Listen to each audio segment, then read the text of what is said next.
Greetings. Today I'm going to cover a few mixing tips that I wish I knew when I first started out producing and making music that may help you to get a more professional sound with your own tracks. I've thought of a few small things that I've noticed that are often overlooked when people are mixing or producing a track, and I'm going to be working in Logic Pro today just to kind of demonstrate that these things translate across to basically every single DAW. So with that all said, these are some of my basic top tips for being aware of when you're mixing or producing a track.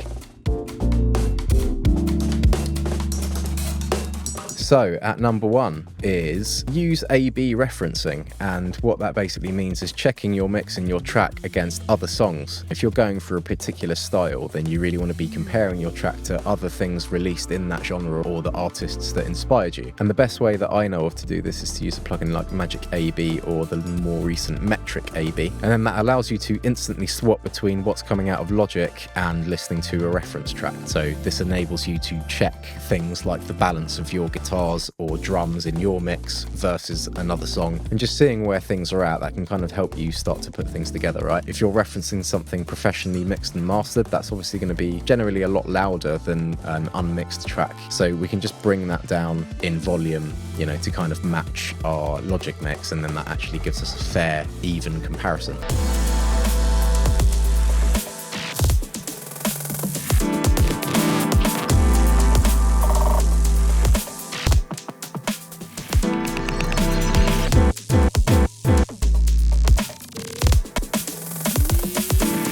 Then you'll often find that maybe your track doesn't sound as bad as you thought it did, and it's because of there's so much boosting of the level. You know, loudness can create this illusion that things are better. So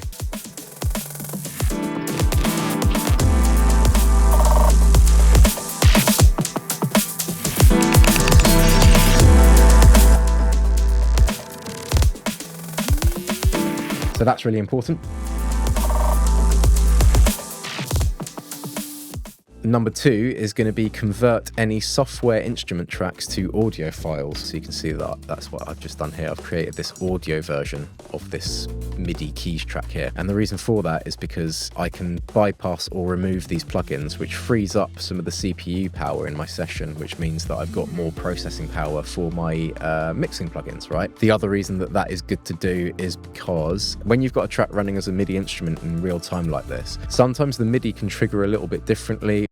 So for example, I've got this MIDI kick drum loop running here with a compressor on it, which is a fairly common thing to do. What you'll notice is that the first initial hits of my sequence seem to clip the track output. But once we get past that, then the effects and the MIDI have settled into themselves, if that makes sense. And they're both now actually playing back correctly as they're meant to. So I think it's pretty important to understand that you can get these kinds of little audio glitches happening when the MIDI or effects are actually running in real time. So if I render that kick track to an audio file with the compression on it, sure enough, you can see that the first hit has got this great big honker of a peak on it. And the reason that that's happening is because it actually takes the compressor a little second to kick in initially. So the first kick that happens doesn't quite engage the compressor, and therefore it's louder than all the rest of them. So you get this unevenness, which you don't really want to be working with when you're mixing. So having that recorded or rendered to an audio track means that you can actually edit and work around weird plugin glitches like this, basically. If you've got anything on that's kind of like a randomized audio effect, you're going to be getting different results every time it plays through this MIDI, right? So by committing that to audio, you're basically ensuring that what you're getting is the same every time. So that's good practice to do.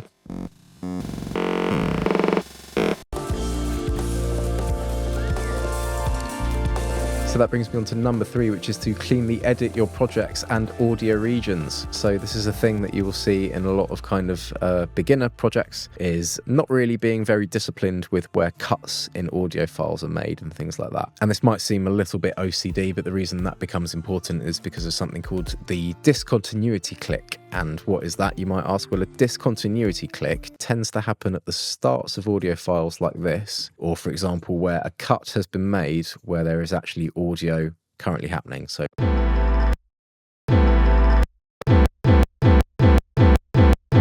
where you've got this kind of thing happening as well, so this audio file here suddenly cutting to silence, there's going to be a pop or this nasty digital click, right? That builds up with more audio tracks, and especially if you've got cuts that aren't really made neatly, particularly with things like multi-track vocals, you want to be neat and precise with these cuts so that you're doing it all together as a group, for example, like that. And then you want to make sure that you've actually got you know, like a little fade in on the starts and ends of audio files like that, which can just sort of alleviate any chance of that kind of nasty click thing happening. And so as a recommendation in Logic, an easy way to do that is if you highlight some audio files like that, and then we go to this region box at the top, we have this fade in option here. And if I set that to 2, which is 2 milliseconds, I believe, that will create a very short, tiny fade in on those audio files, which is just enough to get rid of the click, but kind of not enough to be audible as a fade, right? So that's kind of one easy way to get around that, and just making sure that you've got that on the fade out of any regions that you cut at the end as well. That will really help.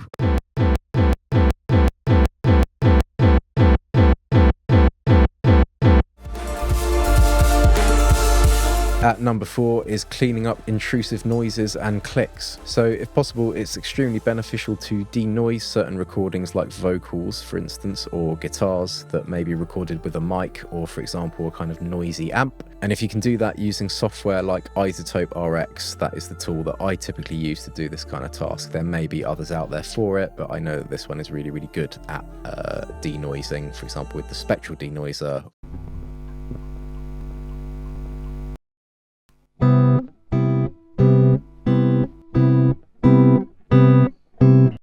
And this software can also be used to remove overly loud kind of clicks and plosive consonants from vocal recordings. This is a song that has at. My vocals have got too many clicks in them. My vocals have got too many clicks in them. And doing this before you add any further mix processing is going to really, really just help have a cleaner, easier time of it, basically, down the line.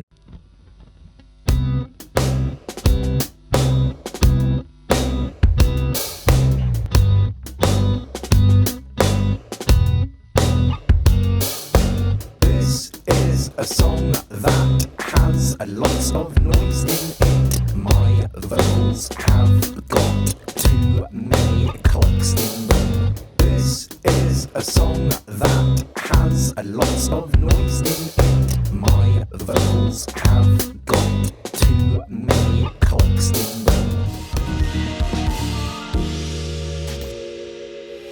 So here is a killer thing that I see people kind of messing up all the time, to be honest, and that is basically understanding gain staging and signal flare. So I have got some unmixed stems loaded up here for one of my unfinished tracks, and I actually forgot that I made this. Okay, so obviously I'm going to want to be able to kind of turn up some of these tracks or turn them down, and I want to start being able to set the levels to get a balance of the instruments in my mix, right? So I think most people's first instinct is going to be, well, I'll open up the mixing window and then I'll start grabbing some of these track faders and kind of pulling things up and down or adjusting things like that as the first thing. And I've already balked it. I know that might seem kind of ridiculous, but let's talk about that. So why would this be problematic? You know, adjusting things with the faders to set a mix, which is kind of what you're supposed to do. There is something that is utterly crucial to understand before you go even making basic moves like this, because the simple act of moving faders up and down like this can really easily mess up your mix session or mislead your decision making. So why is that? Often people tend to overlook setting their region or their clip gains correctly, and sort of overlooking how the flow of audio works in something like a DAW like Logic or Ableton or Cubase or whatever it may be. So yeah, it kind of has everything to do with how you maintain power and clarity throughout your mix and getting the best sound out of your plugins, right? So to explain this, it basically works the same way as it does on a real mixing console. So if you imagine plugging a microphone into a channel on a real mixing desk, as soon as you do this, you're basically hitting the start of a chain. And in this case, let's say that that chain goes something like this. So you start with your input signal, which goes into an EQ, perhaps that goes into a compressor, and then finally you've got the channel fader at the end of the signal, right?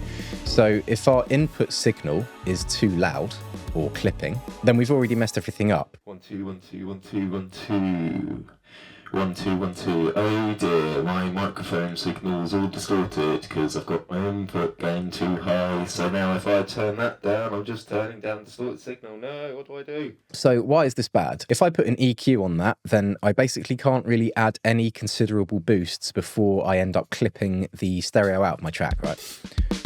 So you can see there, I've already clipped that, so I can't really go as far as that as I would like to be able to do. So there's also the opposite of that, which is if the region clip gain is too quiet going into an EQ, then you'll find that you have to do larger boosts or more dramatic processing to get the same kind of results or as audible results, which I think is generally not good if you're pushing these plugins too hard. So we want to avoid doing that as well, right? So this is why it's important to set the input correctly at a healthy level, usually with the preamp gain knob on a mixer channel, so that it hits that channel and any effects on it like EQs at a good level with some headroom. And then finally we use the actual track fader to set the level of where we want that sound in the mix. But it's only really after being aware of that and being on top of that should we start messing around with that, basically, is the point that I want to get across. So where in a DAW is the equivalent of that preamp gain knob that you would get on a mixing console? Well, in Logic, when you click on an audio region, if you navigate to this top left of the UI and this little region menu here, this is where the input gain control is, so we can adjust that up or down. And then what I see a lot of people doing is, like, say you've got an EQ on this that's on a sound coming into it that's too hot, and then you end up clipping the EQ,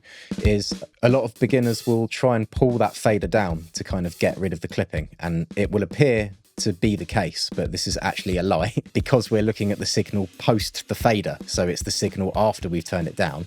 But if we press this pre-fader metering button, that'll actually show me that what's coming into that channel is still clipping. So we haven't gotten rid of the clipping there. All we've done is turn down a distorted signal. So to get rid of that distortion, we actually have to deal with it before it comes in and hits this fader. And this is something that I just see people not understanding. And it can really mess you up, because obviously if you've got that turned up and then you turn it down, and you've already done this earlier on, say if you've got a track that's already doing that and then you put plugins on it, you won't see that it is clipping on the channel. So you can kind of mislead yourself and quickly get to a situation where you're not getting an accurate representation of the levels on the meter, and you've kind of tricked yourself and sabotaged yourself. So the other important thing about track faders, and the reason why you don't really want to mess around with these too much, is you can actually see on the graphic with this fader, you can see these lines, and you can see that when we're closer here up at 0 dB, these lines are more spread out, they've got more space between them, and then as we get down here you can see that they start to cluster together. When the fader's up here, something like a 1 or a 2 dB boost is a lot more noticeable and actually makes a massive difference, whereas if the fader is down here and you make an adjustment, say from 14 to 13 dB, you barely hear that difference. The simple thing to understand is you probably just leave the faders at unity, so that you've got more fine control of the level when the fader's up here. When it's all the way down here, and if all your faders in your mix are too low, this works against you when you're trying to make sort of really fine adjustments. So again, that's another reason not to do that. I generally try to keep my track faders at or around 0 dB and only really try to adjust them up and down like that if I need to change things a little bit. So the last thing that I see kind of puzzles people when I explain this to them is they say, well, okay, so what if I make the clip gain of all my tracks individually healthy like that? So I've brought up the level of every single track so that they appear to be healthy levels within the clip region, but then as soon as you play it back, you're like, the main stereo out is now clipped, like the whole thing is now just distorting. And then people will grab the stereo out and then pull that down to get rid of the clipping, which again, as a rule of thumb, I just like to leave the stereo out always at 0, 0. Again, I just think it's better to not touch this. And actually the simplest way to get around that is to just put a gain insert on the master out and then turn it down until the peak level of the full mix is hitting somewhere around -6, -5 dB. That sort of region where it's kind of hitting into the yellow but not kind of getting close up to redlining. And then that just gives you a little bit of headroom for putting on anything like mastering, EQ or compressors or limiters after the fact to kind of do a bit of mastering. And that is essentially how you start to control the full mix. And you'll notice that when all the tracks clip gains are set correctly, that things like compressors and EQs are able to kind of operate at their optimum efficiency. And it will help make both your production and mixing sessions more fun and less frustrating to deal with, in my opinion. So yeah, I would encourage people to get into practicing this if it's not something that you're doing.